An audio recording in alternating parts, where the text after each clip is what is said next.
இந்த சர்க்கரை நோயை பெருமளவு வாழ்நாள் முழுக்க நம்ம மருந்துகள் சாப்பிட்டு தான் சரி பண்ணணும் அப்படின்னு சொல்லக்கூடிய அந்த முறைகளை மருந்தே நம்ம வந்து எடுத்துட்டு குணம் கிடைக்காம பல பக்க விளைவுகளை அனுபவிச்சுட்டு இருக்கிறத விட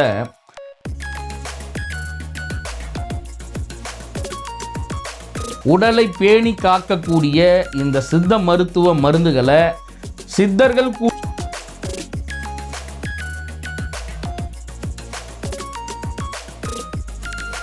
உணவு கட்டுப்பாட்டு கூடவே நம்ம என்ன பண்ணணும், இந்த சிறு குறிஞ்சான் அப்படின்னு சொல்லக்கூடிய சர்க்கரை கொல்லி, அது பேர் சிறு குறிஞ்சான். அந்த சிறு குறிஞ்சானை டெய்லி எடுத்துக்கணுன்ற அவசியம் கூட இல்லை, கட்டுப்படுத்துறதுக்கு டெய்லி நீங்கள் சாப்பிடணுன்ற அவசியம் இல்லை.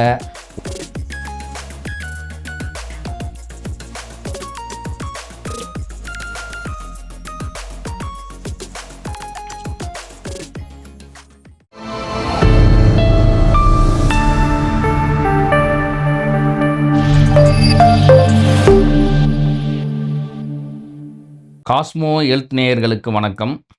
பெருமளவு எல்லாரும் பாதிக்கப்பட்டு இருக்கக்கூடிய ஒரு நோய் அப்படின்னு சொல்லிட்டு நம்ம எடுத்துக்கிட்டோம் அப்படின்னா சர்க்கரை நோய் வந்து பெருமளவு எல்லாருமே நம்ம வந்து பாதிக்கப்பட்டிருக்கோம். இந்த சர்க்கரை நோய்க்கு சித்த மருத்துவத்தில் தீர்வு இருக்கா? நிறைய நம்ம வந்து பேசியிருக்கோம். சர்க்கரை நோய்க்கு வந்து எளிய முறையில் சித்த மருத்துவத்தில் வந்து தீர்வுகள் வந்து கொடுக்கலாம். சித்தர்கள் வந்து அவர்களுடைய பாடலில் ஒரு நோய் தீரும் அப்படின்னு சொல்லிட்டு முடித்தாங்க அப்படின்னா அந்த நோய் வந்து கண்டிப்பாக முற்றிலுமாகவே வந்து தீரும். ஒரு நோய்க்கான பாடலை கண்டிக்கும் அப்படின்னு சொல்லிட்டு முடிக்கிறாங்க அப்படின்னா அந்த நோய் வந்து கண்டிக்கன்னா கட்டுப்படும். அந்த நோய்க்கு வந்து நம்ம மருந்து சாப்பிட்டுட்டே இருக்கணும், அது கட்டுப்படும். இந்த செதில் உதிர் நோயின்னு சொல்லக்கூடிய சோரியாசிஸில் ஒரு டைப்புக்கு வந்து பாடல் எப்படி முடிக்கிறாங்கன்னா அதில் ஒரு வகையான சோரியாசிஸ் மட்டும் கண்டிக்கும், பிற செதிலுதிர் நோய்கள் வந்து முற்றிலுமாக தீரும் அப்படின்ற மாதிரி அந்த பாடல் வந்து முடிப்பாங்க. அப்போ கண்டிக்கக்கூடிய நோய்களை சித்தர்களே கண்டிக்கும் அப்படின்னு சொல்லிட்டு தான் வந்து அவங்களுடைய பாடல்களை வந்து நமக்கு வந்து முடிக்கிறாங்க. அப்போ சித்த மருத்துவத்தில் நிறைய இப்போ நம்ம வந்து பார்த்துட்ருக்கோம். நிறைய சித்த மருத்துவர்களாக இருக்கட்டும், சித்த வைத்தியர்களாக இருக்கட்டும், சர்க்கரை நோய்க்கு இது சாப்பிட்டா சரியாயிடும், ஆவாரம் பூ சாப்பிட்டா சரியாயிடும், பன்னீர் பூ சாப்பிட்டா சரியாயிடும், இந்த மாதிரி நிறைய நமக்கு கை வைத்திய முறைகளாக நிறைய வந்து சொல்லுவாங்க. ஒரு சிலருக்கு அந்த கை வைத்திய முறைகள் சாப்பிடும் போதே கட்டுப்படும். ஆனால் மருந்துகள் சாப்பிட்டுட்டே இருந்தாலும் எனக்கு இன்னும் 250 இருக்குது, 300 இருக்குது, 400 இருக்குது, சுகருடைய அளவு வந்து எனக்கு குறையவே மாட்டுது. நிறைய வீடுகள்லேயே நான் வந்து சர்க்கரை அளவே சுத்தமாக வந்து குறைச்சிட்டேன். அது மட்டும் இல்லாமல் மருந்துகளை நான் சரியான விகிதத்தில் சரியான நேரத்தில் நான் வந்து எடுத்துக்கிறேன். இருந்தாலும் எனக்கு வந்து இந்த சர்க்கரையோடைய அளவு வந்து குறையவே மாட்டுது, நான் மருந்துகளாக சாப்பிட்டுட்டே இருக்கேன். சித்த மருத்துவத்தில் தீர்வு இருக்கா அப்படின்னா அகஸ்தியர் வந்து சொர்ண அப்ரக செந்தூரம், அகஸ்தியர் பின்னு அப்படின்னு சொல்லக்கூடிய அவருடைய சுவடியிலிருந்து எடுக்கப்பட்ட அந்த நூலில் வந்து என்ன கொடுத்துருக்காருன்னா சொர்ண அப்ரக செந்தூரம் அப்படின்னு சொல்லிட்டு ஒரு செந்தூரம் சொல்லியிருக்காரு. அதாவது சித்தர்கள் கொடுத்த ஒரு மருந்தை அவங்க என்ன விகிதத்தில் எப்படி செய்ய சொல்லியிருக்காங்களோ அதே போல் நம்ம செய்கிறோம் அப்படின்னா கண்டிப்பாக எந்த நோய்க்காக கொடுத்துருக்காங்களோ அந்த மருந்து முற்றிலுமாக வேலை செஞ்சு அந்த நோயை வந்து முற்றிலுமாக தீர்வு கொடுக்கும். நம்ம என்னுடைய சுய அறிவினாலேயோ இல்லை நான் என்னுடைய அனுபவத்தினாலேயோ செய்யக்கூடிய மருந்துகளை வந்து நான் தொடர்ச்சியாக பண்ணிகிட்டே இருக்கக்கூடிய அனுபவ முறைகளாக இருந்தால் மட்டும்தான் அந்த முறைகளை நான் டைரெக்டாக வந்து ஒரு பேஷண்ட் வந்து கொடுப்பேன். இது என்னுடைய அனுபவ முறை, இதை நான் கொடுக்குறேன் அப்படின்னா இது இந்த நோய் வந்து சரியாயிடும், இன்னும் என்னுடைய தாத்தா கொடுத்தது, என்னுடைய மூதாதையர்கள் கொடுத்தது அப்படின்னு சொல்லிட்டு நம்ம ஒரு அனுபவ முறைகளை நம்ம வந்து கொடுக்கலாம். அதுவே சித்தர்கள் கொடுத்துருக்கக்கூடிய முறைகளாக இருந்துச்சு அப்படின்னா சித்தர்கள் எப்படி சொல்லியிருக்காங்களோ அகஸ்தியரை நீங்கள் பின்பற்றினாலும் சரி, இல்லை போகரை பின்பற்றினாலும் சரி, இல்லை கொங்கணவர், கோரக்கர், புலிப்பாணின்னு சொல்லிட்டு நீங்கள் எந்த சித்தரை வந்து பின்பற்றினாலும் அவர்கள் எப்படி கொடுத்துருக்காங்களோ அதே போல் நம்ம அந்த மருந்துகளை வந்து செய்யணும். காலப்போக்கில் என்ன ஆயிடுச்சுன்னா இந்த 1950, 60க்கு அப்புறம் வந்த நூட்கள்லாம் பாடல்களில் ஒரு சில வரிகளை மாற்றிட்டு அதோடைய பொருளும் அதோடைய அர்த்தமும் வந்து மாறி போயிடுச்சு.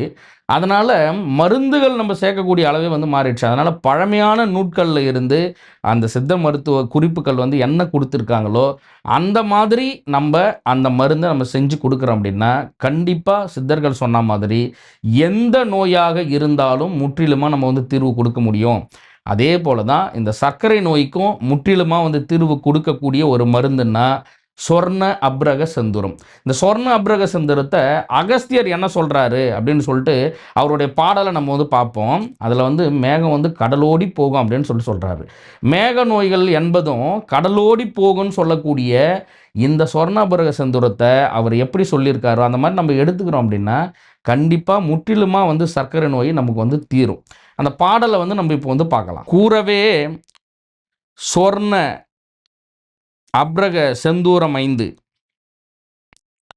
கூறவே அப்ரக செந்தூரமைந்து, கொடுமையில்லா பவளப்பற்பம் மேடையே கூட்டு, நீரு மோரு பரிரேக்க ரகத்திற் பாதி, நிசமுள்ள ரசப்பதங்கம் பவளம் நேராம், சீருமே அயகார்ந்த செந்தூரந்தான், சிறப்பான அப்ரகம் தனக்கு நேராம், தாருமே கருவங்க ரேக்கில் பாதி, சாதகமாய் குமரிப்பால் விட்டங்காட்டே, ஆட்டியே வில்லை தட்டி புடத்தினேர் போ, டாரினடு வடுவருக்கும் போலாய் நிற்கும், நீட்டியே வில்லைக்கு பாதி கந்தி, நேராக கந்திக்கு பாதிலிங்கம், மாட்டியே கல்வத்திற் குமரிச்சாற்றால், மாலுமட்டு தான் அரைத்து வழித்து வில்லை, கூட்டியே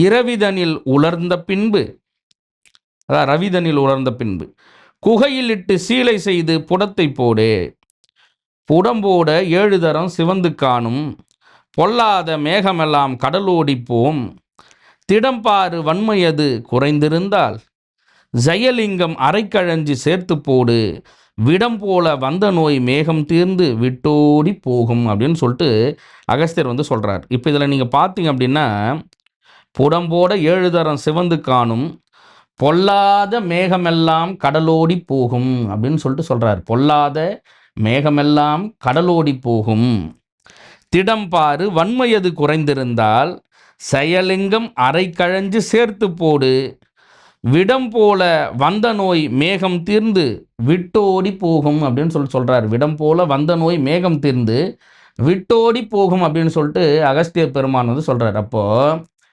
சர்க்கரை நோய்க்கு ரொம்ப எளிமையாக இந்த மருந்து செய்கிறது வந்து கஷ்டம்தான். ஏன்னா தங்கம் சேருது, ப்ளஸ்ஸு அப்ரகத்தை வந்து செந்தூரம் மண்ணுக்கு பண்ணுறதுக்காக நிறைய புடங்கள் வந்து வைக்கணும். சித்த மருத்துவர்களுக்கே தெரியும் இதில் என்னென்னலாம் கொடுத்துருக்காங்களோ. அந்த செந்தூர முறைகளை நம்ம எப்படி சொல்லியிருக்காங்களோ அதே மாதிரி நம்ம எடுத்துக்கிறோம் அப்படின்னா ரொம்ப எளிமையாக சர்க்கரை நோயை விரட்டி அடிச்சிடலாம். உணவு கட்டுப்பாடுலேயே சரியாகக்கூடிய இந்த சர்க்கரை நோயை பெருமளவு வாழ்நாள் முழுக்க நம்ம மருந்துகள் சாப்பிட்டு தான் சரி பண்ணணும் அப்படின்னு சொல்லக்கூடிய அந்த முறைகளை மருந்தே நம்ம வந்து எடுத்துட்டு குணம் கிடைக்காம பல பக்க விளைவுகளை அனுபவிச்சுட்டு இருக்கிறத விட ரொம்ப சிறந்த இந்த சொர்ண அப்ரக செந்தூரத்தை அகஸ்தியர் சொல்லக்கூடிய அனுபான முறைகளில் அளவறிஞ்சு உடல் தேகம் அறிந்து முறையான சித்த மருத்துவரிடம் போயிட்டு இந்த மருந்து நீங்கள் எடுத்துக்கிறீங்க அப்படின்னா நிரந்தர தீர்வு சர்க்கரை நோய்க்கு எல்லாருக்கும் கிடைக்கும். சொர்ண அப்ரக செந்தூரம் வந்து எவ்வளவு கால விகிதம் நம்ம வந்து சாப்பிட்ணும் எல்லாமே அகஸ்தியர் வந்து கொடுத்துருக்காரு. ஒரு புரிதல் இல்லாத பல நோய்கள் இருக்கிறது அப்படின்னா அந்த புரிதல் இல்லாத நோய்களுக்கு இந்த சொர்ண அப்ரக செந்தூரத்தை எடுத்துக்கலாம் அப்படின்னு சொல்லிட்டு சொல்கிறார். இந்த மாதிரி 1, 2 தான் அப்படின்னு சொல்லிட்டு இல்லை, நான் அகஸ்தியரை மட்டும் உங்களுக்கு வந்து உதாரணத்துக்காக இப்போ வந்து கொடுத்துருக்கேன். ஒவ்வொரு சித்தர்களுமே நமக்கு இந்த மேக நோய்களாக இருக்கட்டும், இல்லை புற்றுநோய்களாக இருக்கட்டும், இல்லை நமக்கு வரக்கூடிய ஆஸ்துமாவாக இருக்கட்டும், இந்த மாதிரி நமக்கு தீர்வு இல்லாத புரிதல் இல்லாமல் ஒரு சோரியாசிஸ் நோயாக இருக்கட்டும், பல நோய்களுக்காக நம்ம அவதிப்பட்டுட்டே இருக்கிறோம்ல, அதுக்கெல்லாம் முறையாக மருந்து செய்யக்கூடிய சித்த மருத்துவர்களை நாடி நீங்கள் போய் மருந்து எடுத்துக்கிட்டால் உடனடி தீர்வு வந்து கிடைக்கும்.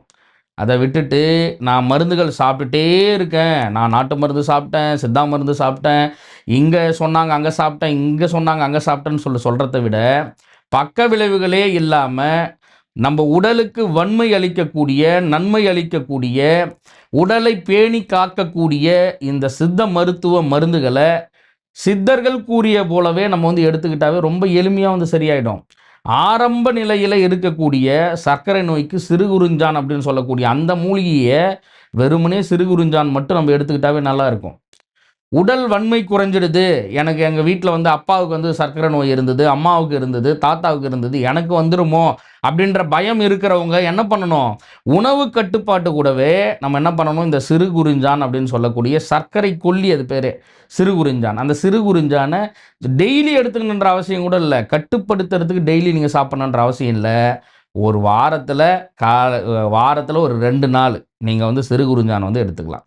அது மட்டும் இல்லை, நமக்கு எளிமையாக கிடைக்கக்கூடிய துளசி நீங்கள் வந்து ஒரு 2 நாள் வாரத்தில் எடுத்துக்கலாம். ஆடதோட நம்ம வந்து எடுத்துக்கலாம். வேம்பு எடுத்துக்கலாம். சாதாரணமாக எல்லா இடங்கள்லையும் கிடைக்கக்கூடிய வேம்பு, வெறும் மலை வேம்பாக இருக்கட்டும், இல்லை நமக்கு சாதாரணமாக கிடைக்கக்கூடிய வேப்பிலையாக இருக்கட்டும், அந்த வேம்பு வந்து எடுத்துக்கலாம். வாரத்தில் ஒரு 2 நாட்கள் வந்து எடுத்துக்கலாம். ரொம்ப கசப்பு சுவை உடைய எந்த பொருட்களையும் நம்ம எடுத்துக்கிறோம் அப்படின்னா, மருந்துகளாக நம்ம ரொம்ப எளிமையாக கிடைக்கக்கூடிய சும்மா 1 இலை 2 இலை அந்த மாதிரின்னு சொல்லிட்டு அந்த மருத்துவ குணத்தை அறிஞ்சு நம்ம வந்து எடுத்துக்கிறோம் அப்படின்னா, நரம்புகளை பற்றி இருக்கக்கூடிய வீக்கங்கள் வந்து குறையும். உடலுக்கு புத்துணர்வு வந்து கிடைக்கும். நம்ம உடல்லேயே இருக்கக்கூடிய ராஜ உறுப்புகள் வந்து பலம் பெறும். நமக்கு முதல்லாம் பார்த்தோம் அப்படின்னா, நம்ம வீட்டில் இருக்கிறவங்க வந்து அம்மாலாம் என்ன பண்ணுவாங்க, வாரத்தில் ஒரு நாள் வந்து வயித்துல இருக்கிற பூச்சி வந்து சரியாயிடும், நீ வந்து இதை சாப்பிடுப்பா அப்படின்னு சொல்லிட்டு கொஞ்சம் வேப்பிலையும் அது கூட கொஞ்சம் ஒரு 2 மிளகு வச்சு, ஒரு பல்லு பூண்டு வச்சு அரைச்சி ஒரு உருண்டை பண்ணி கொடுப்பாங்க. இப்போ அந்த பழக்கம்லாம் சுத்தமாக இல்லாதாயிடுச்சு. எங்கேயோ ஒருத்தர் குழந்தைகளுக்கு வந்து கொடுக்கக்கூடிய பழக்கம் தான் நம்ம வந்து வச்சுட்ருக்கோம். அந்த மாதிரி எளிமையாக, ரொம்ப ரொம்ப எளிமையாக கிடைக்கக்கூடிய எத்தனையோ மூலிகைகள் வந்து சித்தர்கள் வந்து கொடுத்துருக்காங்க. ஆவாரம் சமூலம், ஆவாரம் பூ, ஆவாரம் இலை, இது எல்லாமே சர்க்கரை நோயை எளிமையாக வந்து கட்டுப்படுத்தும். சொல்லிட்டே இருக்கலாம். 1, 2லாம் இல்லை. வெள்ளருக்கு அப்படின்னு சொல்லக்கூடிய ஒரு சூரணம் இருக்குது. வெள்ளருக்கு வந்து ரொம்ப ஈஸியாக வந்து சர்க்கரை நோயை கட்டுப்படுத்தும். மலைவேம்பு ரொம்ப ஈஸியாக வந்து சர்க்கரை நோயை கட்டுப்படுத்தும். இந்த மாதிரி நிறைய நம்ம சொல்லிகிட்டே இருக்கலாம்.